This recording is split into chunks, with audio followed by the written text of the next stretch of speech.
Wow, that was incredible. I also want to thank Mona Lisa. I think a phenomenal way to kind of segue into my conversation. But before I jump into it, I've got a little clip that I want to start off with. But, Red, I really can't go on accepting these gifts, though you are awfully kind. I'm not kind. I'm just tempting you. I never give anything without expecting something in return. I always get paid. Well, if you think I'll marry you, just pay for the bonnet. I won't. Don't flatter yourself. I'm not a marrying man. Well, I won't kiss you for it either.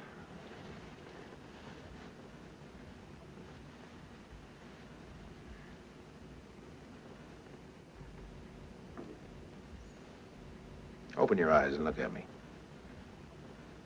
No, I don't think I will kiss you. Although you need kissing badly. That's what's wrong with you. You should be kissed and often, and by someone who knows how. Oh, and I suppose you think you're the proper person. I might be, if the right moment ever came. You're a conceited, black-hearted varmint, Red Butler. I don't know why I let you come and see me. I'll tell you why, Scarlett. Because I'm the only man over 16 and under 60 who's around to show you a good time. Well, of course, I'm going to choose a subject or a movie that is quite fruity and very dramatic, which is Gone with the Wind. I love this movie, not only because of the theatrics, but because it has a lot of honesty, which is really perfect for this conversation that I am going to share with you today. It's a truly, truly great day of industry's best. And I must say today, just joining on a number of different conversations that we had, incredibly inspired by the thinking, by the people that we have in our country within the IMC sector as a whole.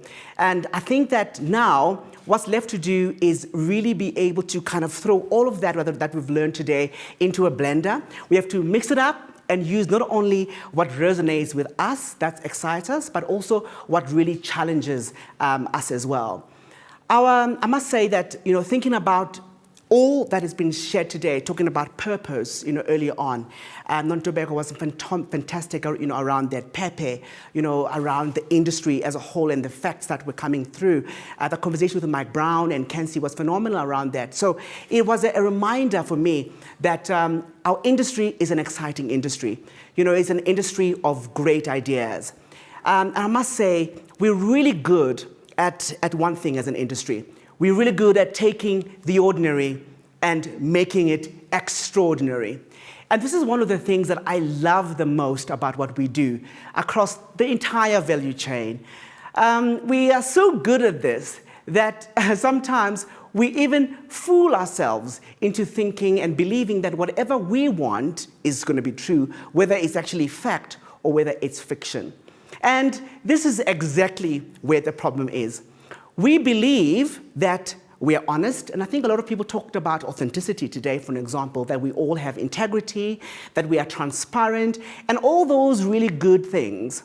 And interestingly enough, every single agency that's online today, as well as every single brand team and clients, they will all agree that honesty, that trust, that openness, transparency, shared goals, blah, blah, blah, all of those things are very important in their functions.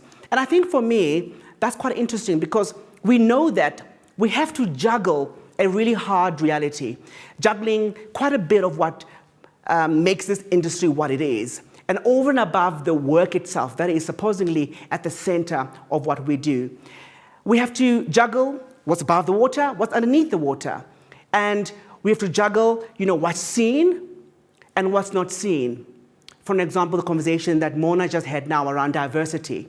And that's the kind of conversation that we need to tackle and we need to look at as an industry because it's one of the things that we have as a biggest challenge. And I have to say, perhaps we must stop the juggling for a bit and ask ourselves the question, has honesty gone with the wind? And I must tell you, the simple answer is, yes, it's gone, okay? And I'm being dramatic. Because I think the truth is that we all work in spaces where sometimes we really do fail to be honest, especially when required, when it's also very, very difficult. In fact, exactly when it's difficult is where it matters the most. And I think part of that is a lot of different things that we've spoken about today, whether people are able to show up being authentic, for an example. Non-Tobacco also presentation around purpose this morning was another example. The diversity of the team, like Mona just spoke about recently. I think the big thing is, what is the biggest problem that we face that makes us not to be honest? And I must say, throughout my whole career as client and agency, I have collected a lot of receipts as to why this is the problem. And my career spans great companies and great leaders like MTV, Nando's, DDB, Ogilvy, and of course FCB way back in 500 before Jesus Christ was born. And as agencies, we've been peddling the same gobbledygook since then. And I really don't believe that we are better because of it. There's a lot of fear here. There's a lot of fear. And fear is not able to create a place for good work to thrive. And if I look at every single speaker today, one thing that is common with them all is that there's a sense of freedom that they have to create great work, but there's also a sense of honesty that they're able to bring to the work. Like the conversation that Kenzie had with Mike Brown not so long ago is a good example of a place where there isn't fear. Because the fear is real. The CMO lives in fear to lose the seat.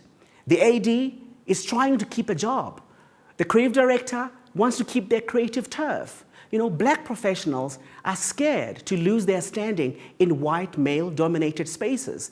And it is the truth, and it is a challenge. And I think all of us know this.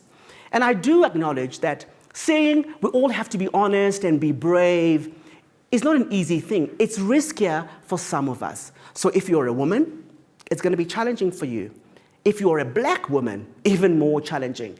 If you're a black man, my goodness, challenge, big time. And if you're a black gay man or member of the LGBTIQ plus community, especially when you're transgender, there will be a lot that's at stake for us to be able to lose.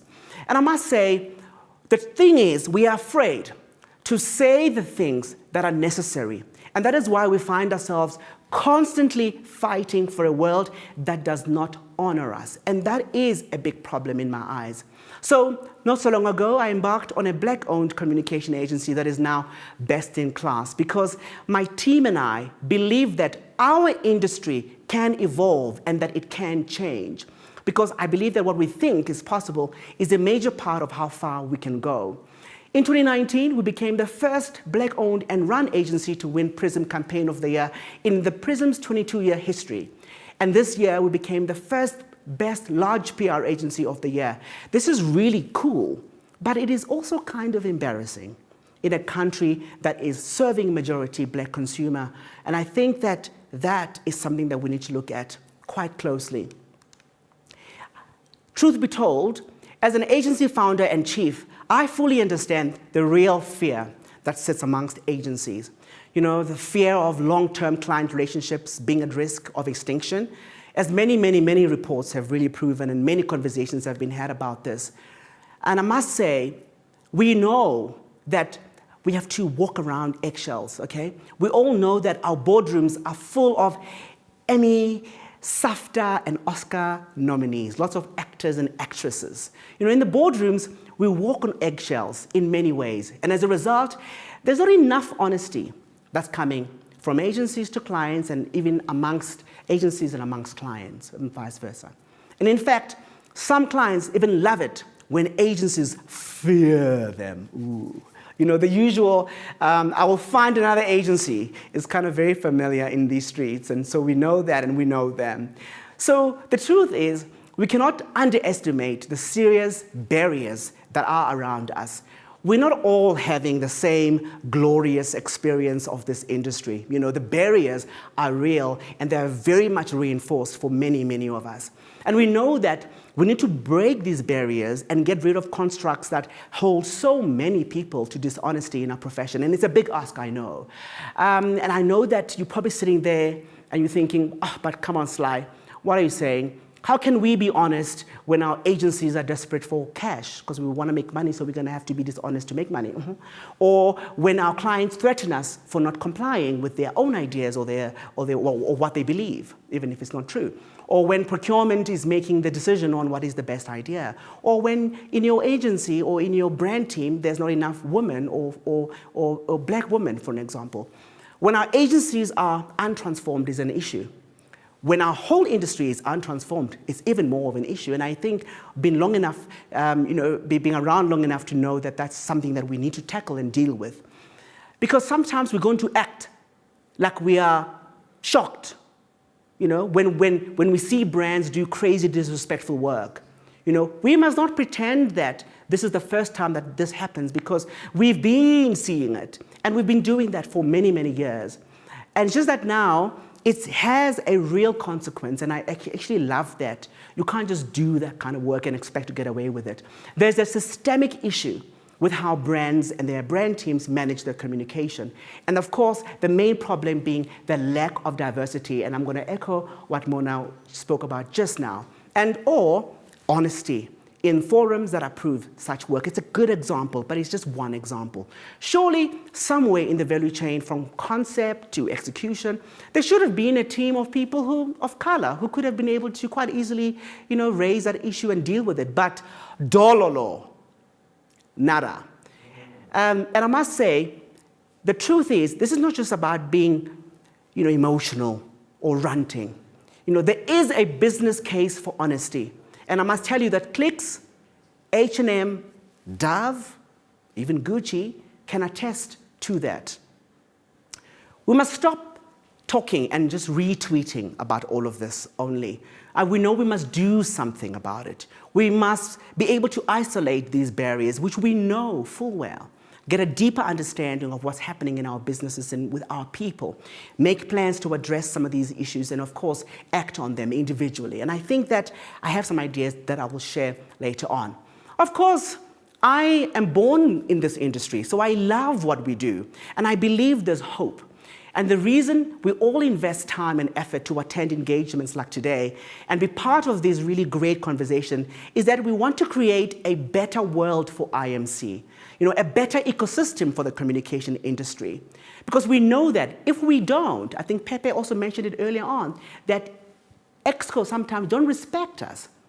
We lose credibility as a body, and it will collapse. And if that continues to happen in our businesses, we're going to be in trouble. All we have to do is look at where we sit in importance as compared to 20 years ago. We know that in business, margins are getting tighter and thinner. Budgets are getting thinner and thinner. It's almost as if we're being forced into becoming a commodity. So, enough doom and gloom. How then do we get back to honesty? Because that's really what I'd like to leave you with today. I have already established that honesty has kind of gone with the wind, and more importantly, in your very own agency or in your office, in your brand team right now, you know exactly what I'm talking about. Because the truth is, too many people leave their true self in the car because the places that they work in don't nurture and they don't allow, people to be. Any place that demands that you shrink is a place that will suffocate your spirit and leave you gasping for air. I know I'm being very dramatic, but I don't know, just for effect. So we need to be able to stop just designing beautiful toxic spaces, but we need to really get our design in terms of spaces to balance that visual and that emotional in terms of what the spaces do. We are often very much weighed down by other people's projections, by other people's preconceptions of us and patterns that they expect from us. And I can tell you now, as an agency owner, as a black man, as a gay man, that's something that I deal with quite often. Many people in this room are very, very courageous behind the keyboard, but they really fail to bring that courage in the boardroom or on the floor. So we know that usual thank you for your email or thank you for everything will send you the debrief, and then the debrief is a complete challenge. I did a masterclass with one of the top 5 banks a few years ago, and I got about 350 of them in one room, and I asked them to rate their work. So I showed their advertising, and then I asked them to rate it, whether they liked it or whether they didn't. 90% of the people in the room did not like their work. That says a lot. People are courageous behind the keyboard, but when they're asked face to face, they can't face the truth. And that's something that we know we need to change in terms of that. For me, collective wisdom is where it's at. This is all about the intersection of all our knowledge and expertise. Oftentimes, we really do make a big mistake by thinking it's about the black silo or the white silo or the woman silo or the black woman silo or the LGBTIQ plus community silo. But the truth is, it's really about building future-proof teams that are able to adapt to the times that they're in. It's not about shining in silos. The collective is where the wisdom is. And I must say, this is probably going to touch a few of you in your studio. The brand is 125 years old. It can't possibly be your brand. It's a team effort. You know, you are a steward. So doing best by brand and dropping the ego is something that is quite vital. And I think we've heard that, you know, all day today. Our collective, and as an industry, our job is to leave brands in a best shape than how we actually found them. Sure, you may have chief in your title or director, but ideas really do thrive in spaces where truth and where honesty, and I'll also add freedom, really do prevail. And I tell you what, if we don't do this, your teams, they study what they think is palatable to share, and soon you'll be running a circus that's masquerading as a winning team because you left too many terrors unchecked. And I must tell you, at the moment, even more important, we need to dial up on that compassion, pretty please, because it's kind of challenging and it pains me that we have accepted that our industry is ruthless or it's cutthroat or it's unforgiving. So we kind of perpetuate that, you know, that energy. And in my mind and experience, these are all excuses to continue being toxic. And right now, it's pretty hectic, to say the least. So know that whatever that you're sending right now in your communication or whatever that we're doing as a team is filtered by various realities, including the pandemic. Do I need to say more about that? I'm only political turmoil, inequality, professional and economic difficulties for so many people. And I must tell you, the one thing that's important is that we must all understand that we're all human. And that's also one of the reasons why honesty is sometimes hard to come by. We have to place particular emphasis on the kind of people that we have in our teams, because I really do believe that rotten eggs will equal to rotten omelette, and good eggs will equal good omelette. And I think you must be a good egg. Very, very, very important. Now, the next thing that I want you to do is look at assembling an honesty squad. Just look at people that are going to help you do good. Our industry operates with people at the center of it all. And of course, ideas themselves, they need people. They're birthed by people. So paying attention to the people who show up with honesty over and over again is going to help you. Those people that have disagreed, that have showed their truth, that have shared their truth, that are solution-oriented, etc., are your people. Build your very own honesty squad to make sure that you check your level of authenticity that's coming out of your team. Now, I know I'm running out of time almost, the idea of being dishonest is really killing us, Batung. And I plead that let's not expect people to lie in order for them to survive. Your job is not to chameleon your way through life to the point where you forget your true colors. These pseudo BEE level 1 deals that are happening, window dressing, pseudo diversity, and all of that, we see through it. And it's actually, we are enough of it. I must say that ultimately, we need to create spaces that have got a good policy around fear. So let's allow people to be able to be free and be able to engage and align. And I must say, in closing, we're all fighting battles with the world systems and ourselves, battles that are easy to lose, because we know that it's much easier to keep doing what is comfortable. So standing against bland is just too much sometimes when your job is on the line. So if you're a leader in your agency or team right now, build up, build people, create an environment where people can express and be, get in and push people's growth and see magic happen. If you are middle or lower management in your agency or team right now, I ask that you ask people for honesty with your peers, create a space within your level for you to truly bring yourself to the table. And I must say, on a positive note, we are a legacy of a lot of things going right, even if a lot has gone wrong to get up to this point. And as a collective, we need to shake things up and build with honesty, because the danger is to one day look up and realize that we have safety netted ourselves into lives or jobs that feel like cages. We need honesty to create magic, because without it, we could just as well be working in procurement and comparing 3 quotes. Thank you very much for having me today.